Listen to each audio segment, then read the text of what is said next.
بسم اللہ الرحمن الرحیم۔ السلام علیکم ورحمۃ اللہ وبرکاتہ۔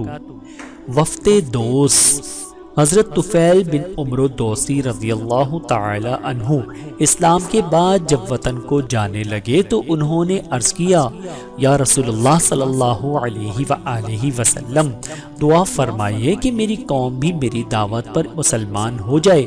نبی کریم صلی اللہ علیہ وآلہ وسلم نے دعا فرمائی، خدایا طفیل کو تو ایک نشان بنا دے۔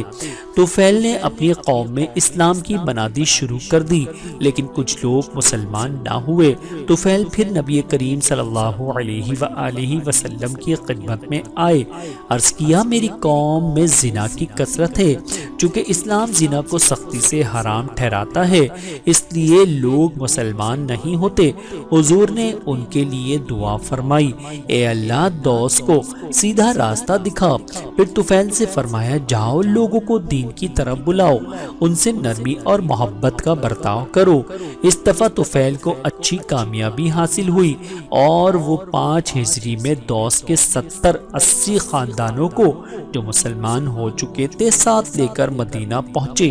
معلوم ہوا کہ حضور صلی اللہ علیہ وآلہ وسلم خیبر گئے ہوئے ہیں، اس لیے خیبر ہی پہنچ کر انہوں نے شرف حضوری حاصل کی، اور یہ سب لوگ بھی خیبر ہی میں نبی کریم صلی اللہ علیہ وآلہ وسلم کے دیدار سے مشرف ہوئے۔ سبحان اللہ۔